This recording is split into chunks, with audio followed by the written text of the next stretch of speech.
I'm kind of just winging it for this one, so bear with me because I haven't slept much either. You can probably, yeah, see my eye bags, but yeah, I haven't slept much either. But I kind of wanted to make this for anybody who might need it because I needed to hear this 4 months ago and I didn't, and I wasted time because of it.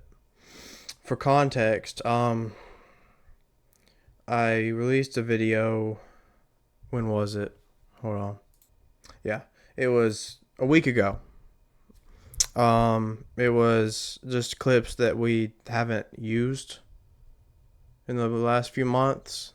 Included a little thing at the end about, you know, just my friends in the clique with me and all that. But I got a sinus infection. I promise I haven't been crying today. The sinus infection is kicking my ass. But 4 months ago, my grandma passed away, and that was a culmination of 4 years of her fighting cancer, and she was strong. She was on chemo and had bone cancer, and she still was out doing yard work, cooking, everything she loved still. And, that was an inspiration. That just made everyone around her want to do better too, or anything they could. Because if she can do that, then all the rest of us could too. But little context about the clique. I've known everybody on this channel. I have known my whole life almost. I've known Braden since third grade. I've known Blake since I was born. I've known Tristan since I was born. Me and Tristan are technically related. I'm technically his uncle, but we just call each other cousins. But it's kind of weird because I'm younger than Tristan. But I digress. I've known Brett since third grade. I've known Miguel since third grade. I've known Kason since sixth grade.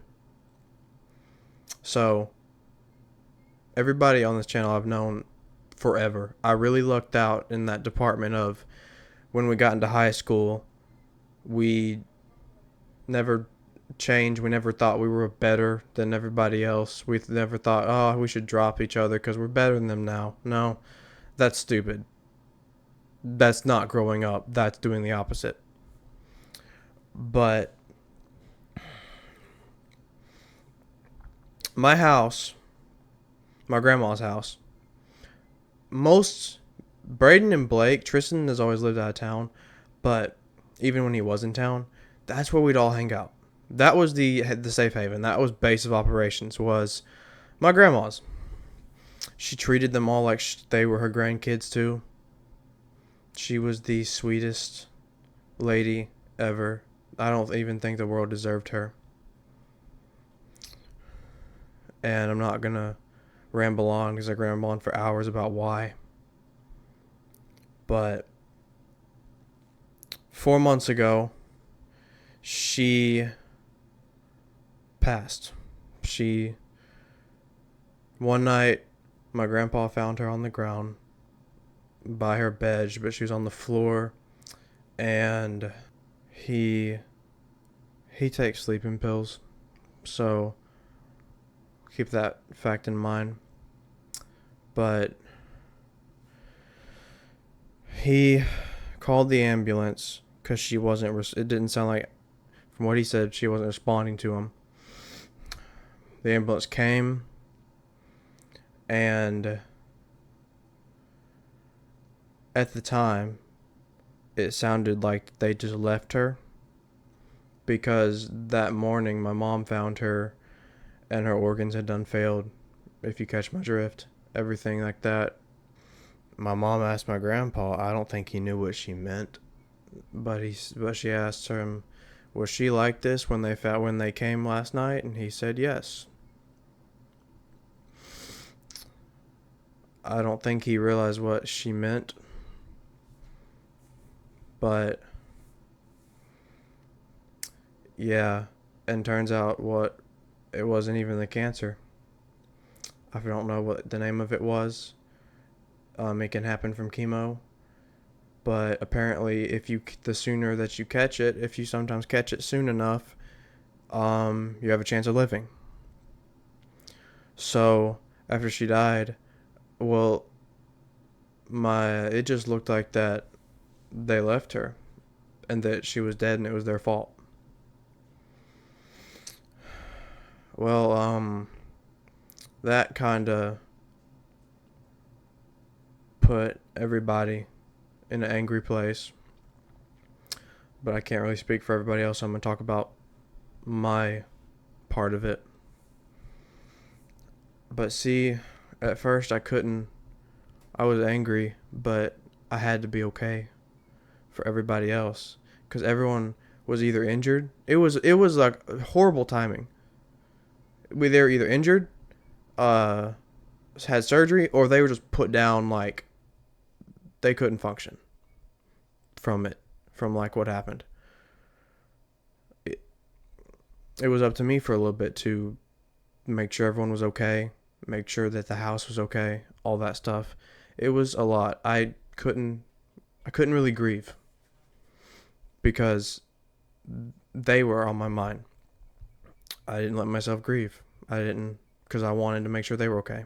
We were wondering about this for 4 months. I'm not going to say how we know, but turns out that the document did not match what my grandpa's story was.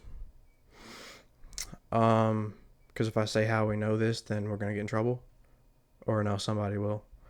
But that made it sound like there was just negligence. And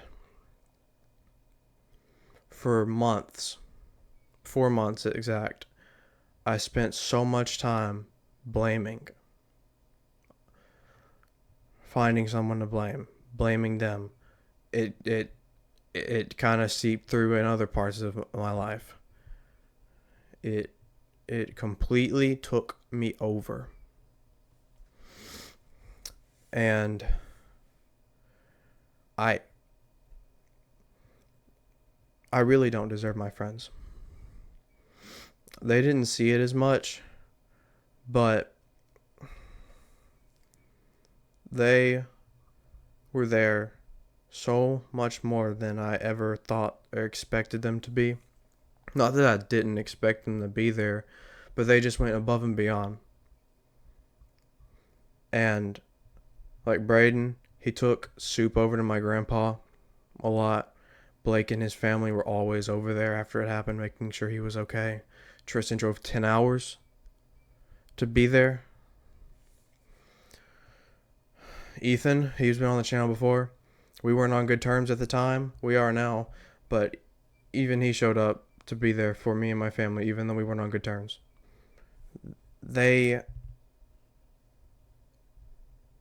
I've always appreciated them. But when that happened, when they did this, when they started to be there so much,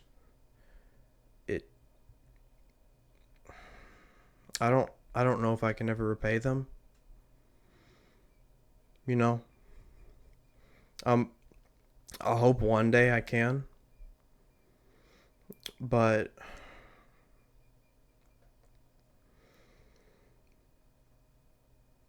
that was something I've never experienced that kind of support before. And it was overwhelming in a good way, but it was just, to this day, I don't know what I did to deserve them. No clue. But so I told them about this negligence, and for months we've been on edge wanting to know what to do. So we eventually went and got the documents. See, my grandpa's story had kept changing subtly a bit throughout all this. That's why I said keep in mind he's on sleeping pills and he wasn't in the room the whole time when they were there the first time. But we got the documents and the document said that she was in a chair when they got there. My grandpa said that he helped her in the chair. I believe that. But see, my grandparents have always been stubborn. And see, we didn't know that they had signed anything to go to that they didn't want to go to the hospital. I don't know if there was any. I don't think, from what it looks of it, there wasn't any signs that she had to go, and it wasn't her choice. I don't know, but she basically said she signed that she didn't want to go to the hospital. Her signature's right there, plain as day. That is her handwriting when we got the documents, and so is my grandpa's. So I found this out last week, and after spending so long blaming, being angry about it, now it's to see that there is probably no one to blame, that there's not anybody's fault. I don't know exactly how to process it yet. I don't know. I will. Eventually, I will. But it's one of those things I don't know how to comprehend right now. Or one of those things that's hard to comprehend. I can comprehend it, but it's hard to. After spending so much time being dead set on it's somebody's fault, somebody's going to get what they deserve. And now to see that there's nobody to blame. It's a lot to take in. It's a bit overwhelming. When I first found out about it, I just kind of shut down. Didn't know what to feel. I was just numb. But my dad said something very eye-opening and a little bit, I kind of feel bad about it, because he said that we need to stop looking for somebody to blame now. We just need to spend as much time with Grandpa as we can, because we don't know how much time we have left with anybody. And he's right. And the fact is that I've been told that throughout these 4 months by some people. And because they didn't know how it felt, I didn't know how to say that they're right. I knew deep down that they were, but I didn't know. I felt like that they didn't understand, because they have never felt it. They've never experienced something like that. And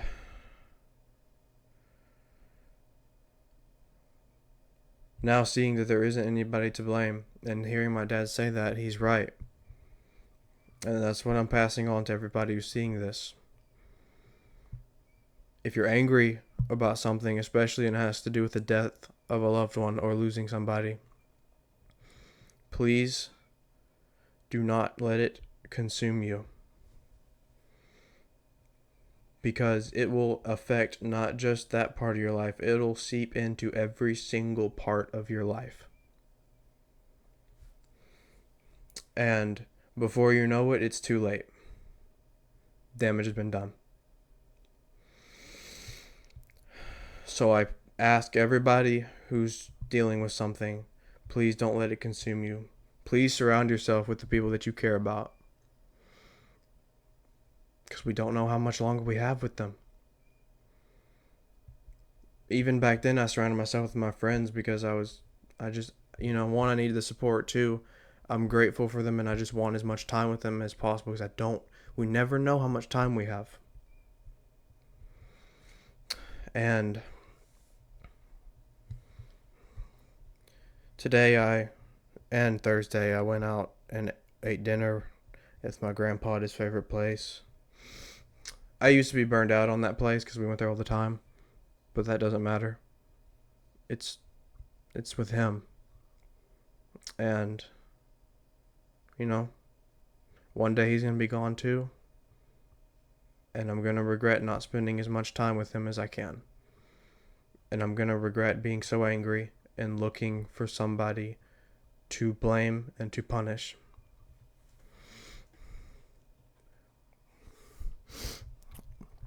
I just noticed that that tanning bed is kind of, burnt me a little bit.